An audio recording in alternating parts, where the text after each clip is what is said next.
Hello guys, hello, kamusta kayong lahat dyan?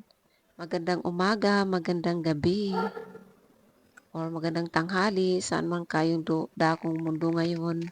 At ito, nandito ako sa party ng Russia, City of Moscow. Kaya, papakita ko lang sa inyo kung gaano ka ganda. Maganda talaga kasi simple lang. Puro berde ang mga ano nga namin palibot.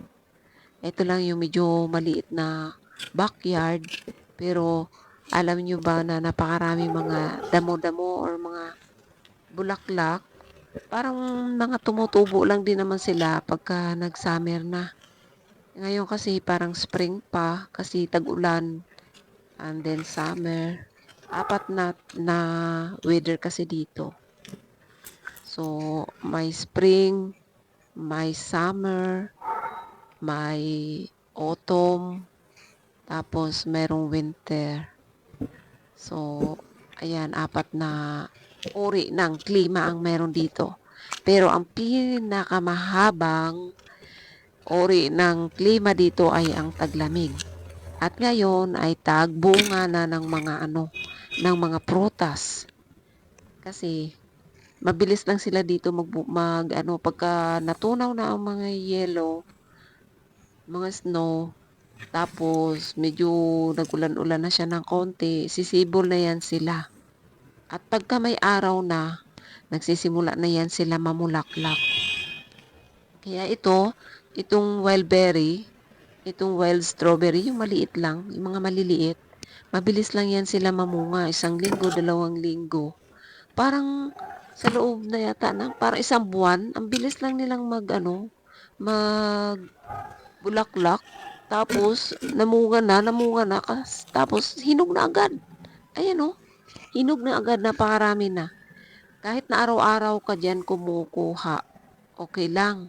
Kasi, hindi na uubusan ng bulaklak. Yun nga lang, hindi nga sila sabay-sabay mahinog. Kasi may namumulaklak, may hinog na, mayroon pang, ayun, ang dami nilang bunga. Kaya lang, hindi ko kinukuha yung ibang hinog na kasi nga, may mga kagat-kagat na ng mga ng mga parang langgam. Pero nakakatakot dyan, ayaw ko dyan pag tag-ulan kasi may parang malalambot na mga, parang mga uod or parang bulati na mga maliiiksi lang.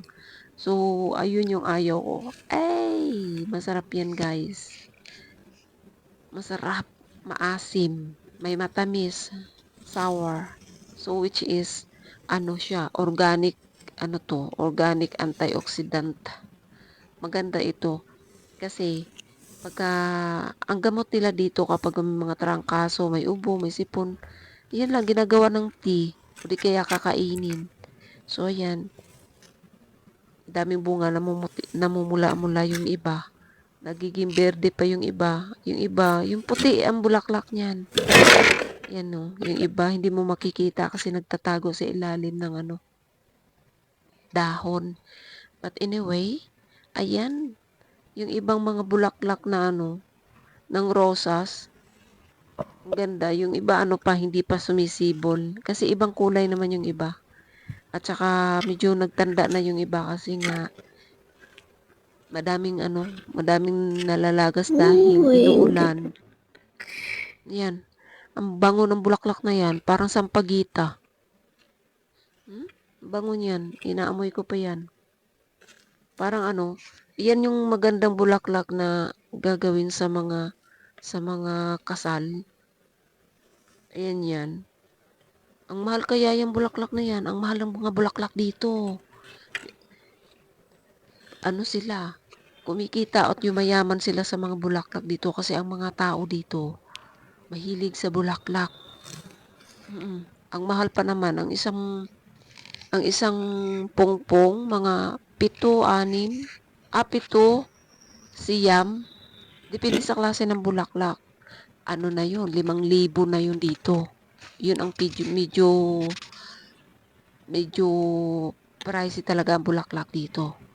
Kasi mahilig sila sa mga fresh na flowers.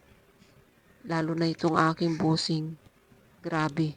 Alam mo yung isang bulaklak na isang kumpol na bulaklak, alam mo, once a week, ano yan, nagpa-price lang siya ng mga 50K.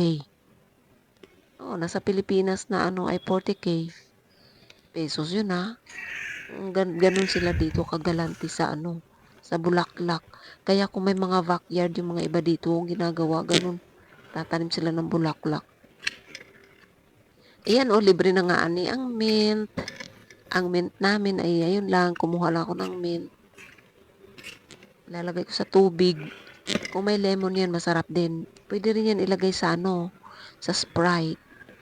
Ang cute ng mga bulaklak dito. Yung ibang mga naunang bulaklak, doon sa may bandang unahan, yan oh, yung medyo mahaba-haba na yan na dahon. Maganda ang bulaklak yan, kulay puti. Maliliit nga lang. Ayun, si Chester.